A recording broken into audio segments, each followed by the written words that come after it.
Hey everybody, welcome to another episode of Ask Ed. And good morning, Ed. Good morning. It's barely morning. It's getting late. It's good. Yeah, it's good. All mornings are good. That's right. If you're waking up in the morning, that's a good thing. Yeah. That's a good start. Yeah. So what do you got there? You have a little something there. That Well, I have things hanging on the wall here. Yeah. And this is my shop, and so I've got trinkets now, and I never throw anything away. I really don't. I have a phobia about that. I'm not necessarily, I don't think I'm a hoarder, but I think I must be.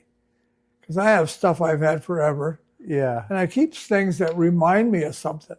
Okay. Even I have some things that remind me of some high school friends. I tell them once in a while, if I tell them, and I say, it's actually, literally things remind you of your kids in high school, your buddies. Yeah.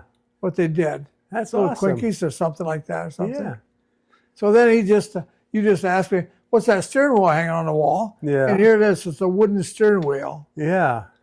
It's a 27 Chevy steering wheel. 27 Which Chevy. my dad, probably in the 1948 to 55, somewhere along there, and I don't remember of us doing it, because I was younger, that took a 28 Chevy, had solid front wheels, disc wheels in front, cut it all up and made it a farm tractor. Oh, made a tractor. Straight in fact, cut it off right behind the seat, the whole car, frame and everything, welded a tow bar on the back, and put a Model T Ford truck rear axle in it with truck wheels. So it had a truck tire. Okay. It still had these front wheels on it, and had a Chevy 4-cylinder motor in it, and a Ford Ferguson big cast iron radiator. Oh, wow. That went clear over half the thing, and then we cut the hole in the cowl in and put the gas tank up there. So it was a farm tractor. And it was short wheelbase, probably about 5 feet long. So we could turn around the neighbor's garden.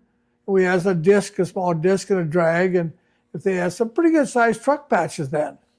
All the neighbors, because I had no money, didn't buy groceries. Right. So everybody grew their own groceries and stuff. So Sure. and we got done with that thing. Then I took the steering wheel off when we junked it, I guess, and kept it again. It's got a couple of pins in it here to keep it falling apart, but I never glued it. Okay. But anyways, it's got a keyway in it, solid keyway, not sure on splines, but there's the steering wheel. It's wood, it's pretty good shape, but I never glued it back together again. So how old were you when you were introduced to this thing? So this thing here, I was probably 10, probably when I was 12, I could drive it. Okay. And then of course, I cut a 36 Ford apart later on. Yeah. And did the same thing when I was 14 and 15, because the farm tractor, you didn't have to have a driver's license. And the 36 Ford had a V8 motor in it, and I kept the cowl, put a bus seat on it, and shortened the frame. Okay. So I cut the frame off the back, and had big 820 tires on the back, and I raced everybody in town, drag racing. No fenders or nothing. Right. Just a cowl and a radiator. I have some pictures of it. No good. I had that because when we were 14 and 15, we could actually go to town with it. We was careful. Yeah. And pull a wagon or a trailer, Right. and we could go where we went to, and the police couldn't stop us. So Yeah, in the country they had an allowance for driving a tractor. It was called right? the Doodlebug. A Doodlebug. Yeah. Okay. So That's this pretty is quite cool. a thing, yeah. All right. So Well, we'll thanks just for set telling that- us about that. Just set that down here a little bit. And you just asked me about some things. I have thousands of things here. Yeah. Little trinkets and car things that were particular done, and maybe something that were really was sellable in the 1950s, 51s, gadgets that hung under the dash or hung on that mirror, the rearview mirror, or Sure. things, and some of the weird stuff. Well, you're gonna have to. We'll keep bringing those up, and you can We'll show dig them them up from one time of to these days time. and see what we have. Yeah, Okay. so. Cool. All right. Well, let's answer some questions. Yeah, let's answer. We'll see what somebody else has got to say. Yeah, let's see. Now, this is John sent an email, and it's a little bit different.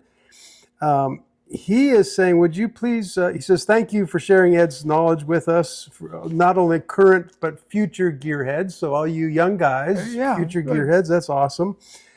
He has a general question about Studebaker engines. Okay.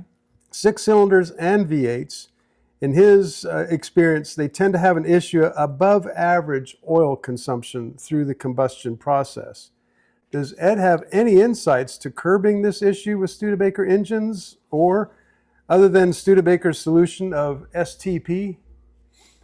STP, that was Studebaker. He owned STP. Is that right? Yes. I didn't know. Well, that's Grantelli's. Grantelli's bought the Studebaker. I didn't know that. And they were STP. Yeah, absolutely. Yeah. Okay. I don't know if STP ever stopped it or not. It might plugged it up a little bit. But we have to think about that a little bit. And not necessarily do I ever think that Studebakers used oil. Okay. But I think in that, common sense tells you that the castings. Again, we've talked about that before. I went to Detroit a long time, 100 years ago. And there was a whole field full of motors out there, field rusting. Uh-huh. They said they were curing, rust shut. Okay. The pores would rust shut. Interesting. And after they was out there, it looked like stacks of them. I mean, these stacks were probably 30, 40 feet high. Yeah. As far as you could see down the field. Right. And they were all rusted. Looked like a rusted candy bar or something playing out there. But anyways, but they rained them rust. Then they took them in and machined them after they were rusted shut. Interesting. The molecules in the motor. So they had a tighter pores in the cylinder bores. And I don't think Studebaker had time to do that. Okay. We'll see that Chrysler, I know Chrysler did it, Ford did it. Yeah, they called it seasoning, didn't they? Seasoning, yeah, that's right. But probably if you, common sense says Studebaker didn't have time to do that, they might have set them out there a couple weeks or something, and they machined them and put them together. Okay.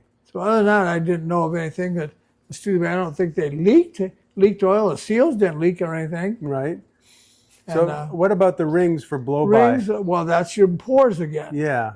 Okay. That's all in the ring consumption of trying to get a ring to seal on a rough bore. Well, yeah, if it's rough, what are you going to do with the what are ring? you going to do with it? Yeah. Okay. Use non-detergent oil. Okay. And so that's the whole thing. But I don't think I don't remember Studebakers. And by the way, we just had one come on in the other day, and I said, I've never seen a motor like that. Really? On the shop over here yesterday, I think it was. I said, what is that thing? And it came out in Nash. Oh, really? A V8 out of Nash, a bigger Ambassador or something. And it was a different looking motor. It wasn't that 289 Studebaker motor. Okay.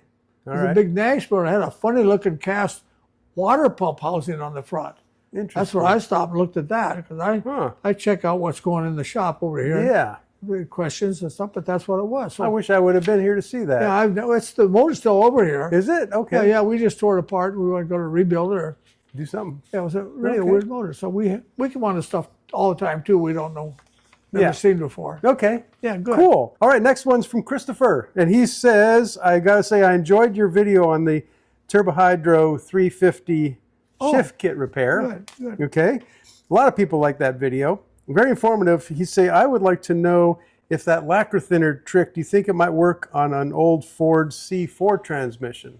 Lacquer thinner, anytime you put lacquer thinner in there, it's going to take the layers and layers of transmission oil that's dried on the seal. Okay. The seal's still there, it's still pliable.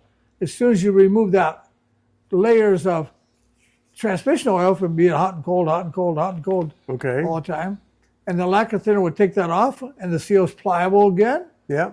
it squeezes back out again, there's a good chance it'll shift and go right down the road. Okay, now I'm We going to... did that before Yes. several times, yeah. Now he said it'll shift manually, but not automatically. Automatically is usually the modulator. Oh, that's different. See, yeah, the modulator. Okay, is that If easy the modulator, the hose comes off, it won't shift.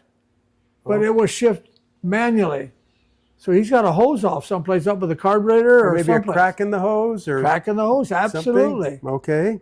And that's a good thing right there. Good thing he said that. Yeah. Okay, Chris, check the hose to the modulator from the, is it an intake manifold? Yeah, right by the carburetor someplace there. Yeah. Okay. Good. There you go. Hope that works for you, Chris. Hope Let us you don't know. have to get a tranny overhaul. Yeah. Save a couple bucks. Save a few dollars. Yeah, but that's what it does. Okay. That's the truth. Yeah. Okay, now the next one is from Jerome, and he's asking, could you ask Ed to explain what's a 3/4 race cam? People talk about a That's just something that's not a full race. Okay, so what's a full race? It's just a slang word Okay. for a camshaft that's a little bit bigger than stock. Stock would be a standard cam. Okay. Then a 3/4 got a little bit of lift and a little bit of duration. Okay. And if you put a lot of lift and a lot of duration, that would be a full race cam. Okay. All of it is a slang. So it's just kind of just another phrase Yeah, we just use. another phrase that tells you the cam grinders, cam manufacturers use it sometimes. Iskandarian used to use it, I think. And Okay. some of those, they says, oh, this is a full race. It Whatever. wasn't much better than a 5/8 or 7/8 cam. It's just a slang saying I got a big cam. Yeah, it's got a bigger. Yeah, it's hard to explain camshafts, list and durations. Yeah. People get confused and which one's which, and so just say 3/4. 3/4. It just kind of that's answers it. pretty good cam. Okay. Pretty good. So you recommend a 3/4? Oh yeah, sure. Okay, yeah. good. If you got 10-to-1 compression. Okay. All right, now I'm going to get in trouble. This isn't a question, but you just talked about slang. And every once in a while, we get a comment. Someone is very upset that you call that thing behind you or the thing behind me, you call it a motor. And they say, an engine. It's an engine. It's not a motor. Why? We can call it an engine. Engine is many more letters to the word. Sure. I had a big problem. I went to the auto parts store, and all I found was motor oil. Yeah. I couldn't do an oil change because they only didn't had have any engine they didn't oil. have any engine oil there. Well, I would just go somewhere else. Yeah, you can't find much for an engine. No. Can't find too many parts, valves for an engine. I Yeah. want to say something for electric motor. Yeah. Anyway, that goes back to how we talk. We're not looking up words in the dictionary. Yeah, we're not. We figure you know what you're talking about. We're not graduated out of university. No, language. No, well, especially. there's the Pontiac Motor Division. There's General Motors. There's Toyota Motor Company. It's Ford Motor Company. Yeah. They're calling it motors. Why don't you get them to straighten up before you make us worry about it? That's okay. We like the conversation. It's fun. If you come around and ask me about an engine, I would probably know what you're talking about. Yeah, you probably do. That's the main thing. That's good. Especially if you want to spend some money. There you go. Yes. I'll take it. It is 5-star engines across the street, isn't it? Yeah, it is. That's good. It is too. Okay. Not motor replacement. Yeah. No. Okay. All right. So here's the next question from Peted. He sends us questions regularly, so we appreciate that. It's good. So he's going to talk. He's got questions about stall, the stall RPM stall. We've talked about that before, and that's for people who don't know. That's the engine speed between when the car is sitting still versus when it hooks up and takes off. And moves. Yeah. And moves. Yes. Okay. He says 1200 RPM is a typical stall on a factory vehicle quietly in drive. 2500 works okay on street cars with an aggressive cam. Above that, it's race only, as rubbery response makes stop and go very unpleasant. Do you agree with him so far? Absolutely. I hate a 3500 stall speed in the street. Yeah. He likes a 2500 stall on his Maximum there. Yeah. Okay. Yeah. And that's with a little bit of a tall axle and sticky tires. Yeah, I put some 2500 stall speed in some cars. Yeah. The guy kept in there 2 or 3 days and brought it right back and took it out. Is that right? And brought it right back to a 1500. Okay. So 1500 basically almost is a Chevy transmission type things. Yep. Is that you had a 10-inch Chevy converter or something, or 11-inch for a 350, or a 12-inch for a turbo 400. Okay. You got a turbo 400, just put a 350 converter in it. Oh, and that's all you have to do? Yeah, that's all you have to do, and you'll get 1500. Because the big block, the bigger the more horsepower, the more stall speed you got. Okay. Absolutely. If you change the engine and something, you better change the stall speed in your converter to keep up with it. Uh-huh. Because you could have let's say a 300 horse motor and put a 400 horse engine in there, and you'll have lots of stall speed. Okay. And you won't like it at all. Okay. So, okay. So stall speeds is something else. The heavier the car, how big of tires you got on, the gear ratio on the back. Yep. Totally, it's a combination. You better be careful what you're doing or you won't like it. Right. That's like, I don't like a big block Chevy with a 700R transmission. Okay. That ruins the car. It ruins the Camaro. Is that right? Yeah. What do you prefer to have in Well, there? I have the Turbo 400. Okay. But about the time the big block wants to get in its torque range, it shifts. Ah, So right. it kills the engine again. Yeah. About the time it shifts in, gets in to start spinning the wheels in second gear, the thing shifts. Just when you're having fun. Yeah, just when you're having fun. So, okay. Each to his own. That's my opinion. That's all fun. It's okay. I tell people part of the fun is the variety of preferences. Yeah, absolutely. It really is fun. We can argue all day long because there's no end to the possibilities. Right. Okay, so Radio Guy says, I wonder if Ed knows in the mid-'60s, Pontiac used a Ford top-loader 3-speeds in their Le Mans and V8 cars. I have one. You have one? Yes. Okay, so you do know. With the shifter and everything. Do you really? Absolutely. Chevrolet couldn't keep up with the production. Oh, wow. So they put a Ford 3-speed top loader with her shifter on it.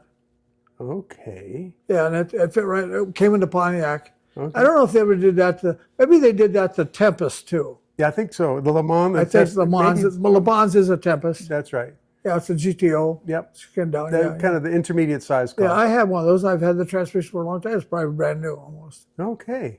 Yeah. Interesting. So, sure, absolutely. Absolutely. Ed knows about that. Here's a guy that obviously used to build engines and isn't anymore. Winton. He said, when we were building small block Chevys for applications, these engines idled or ran at very low RPM if we opened up the side clearance to sling extra oil into the camshaft at idle. It almost doubled the life expectancy of a flat tappet hydraulic camshaft. Like he's adding oil, I guess. The only potential downside of the extra oil on the cylinder walls, some worried it might affect oil ring function, and handling the extra lubrication material. I like that guy. You like him? I like him. Okay. Because I like side clearance in the crankshaft. Rod bearing side clearance. Okay. We talked that before. They said minimum, maybe 7 to 8, 10 thousandths or something. Okay. I've read them 30 and 40 thousand side clearance. Okay. We talked that before. The oil don't stay in there. It goes to the pan and cools off. Yep. Okay. So the crankshaft, the motor oil stays cooler. And the only thing you have a little bit of the splash in today's rings, you can control that oil splash up on the pistons. So don't even worry about that. I wouldn't worry about that at all, yeah. Interesting. The only thing it is, if you've got a dirt track car like we've always ran, and we've built a few of those motors, a couple of winners, the right rear piston might flood over a little bit with oil. Oh, because the gravity's pulling everything goes back in the pan. Okay, right. And it's always swinging it back there, and that pan was flushed up there. But we have some pans, oil pans, with trays in them and windage trays and stuff in it to control that too. Okay. Excellent. So I like that, side clearance the oil. Yeah, how about that? There's no reason for it to be there. It's already done its job between the rod bearing and the crankshaft. Right. Yeah. Excellent. Well, thank you, Winton. That's great. Yeah, I like that. That is awesome. Somebody named Junkyard Dragon. He wants us to discuss a little bit more rear end gears and tire size. How do you work that out? That's a lot of mathematics. It's a little mathematics, yeah. There's some charts. Okay. You got a chart there. I think I have one on my desk over here. It says rear end size and tire size. Okay. And what gear ratio it is. Because you have to add both together. You go at 55 miles an hour or 60. Okay. It's a wheel, plus a cardboard wheel, like a slide ruler. Yeah, right. Yeah, type thing. Yeah. Okay. It tells you all that stuff, and it's pretty easy. If you take some of these trucks over here, a truck usually comes out with a 370 gear, and you put a 36-inch tire on it. That's like putting a 270 gear ratio in it. Right. Right. Yeah. If it didn't have so much, it wouldn't weigh so much and so much wind resistance, and had a huge motor, it might go 200 miles an hour. Okay. Now, would you sometimes change the tires instead of the axle ratio? Not normally. Okay. Not normally, because you change the tire for some reason. And I like off-road, I like a taller tire because it goes over the bumps. Yeah, the sidewall flex. Yeah, but it goes over a bump, a rock. Okay. It'll go right over that rock. You won't even know it. Oh, I see. Right. A little tire will hit that rock and bounce up over it, and bounce again about 4 times going over the same rock. Right. Or if it's a ravine, a little ditch in the road, it'll fall in that ditch. And you may be stuck there. Right. So the bigger diameter The wheel. big tire just goes right over. You wouldn't even know it. Sure. So that's quite a thing there. That's why you put the big wheels on, for traction Right. in the mud and the grass and whatever else you're doing. Right. Yeah. Okay. So you definitely put and then you change the gear ratio, put it back to a 410 or 456 Match gear, up. Okay. and put it back like it was before, and it's drivable then. Yeah. Yeah. Okay. And also the gear ratio and the tire size, then that helps you go off-road a lot more comfortable. Okay. Yeah. Absolutely, yeah. And then I love him dearly. We've been friends for a long time, so I can't tell you his name or anything. But we changed the fuel pump, changed the fuel filters, his car and a hot rod, and poured gas in the carburetor, started right up. He kept looking and running down his problems. He's going to gas the tank, and I don't blame him. Right. Yeah, that That's can okay. happen. When we get old, we do things like that. But It happens. he ran out of gas, but he changed the fuel pump and took him a few days to get it fixed. But that's okay. Yeah. I love him. There you go. Yeah. Things happen. Well, Ed, thank you. This is a lot of fun. Okay. Thanks good. for answering all these questions. Yeah. And we'll see you again soon. Good. Okay. Good. Hey, thanks as usual for joining us for another episode of Ask Ed on BarryTsGarage. We'll see you on the next one.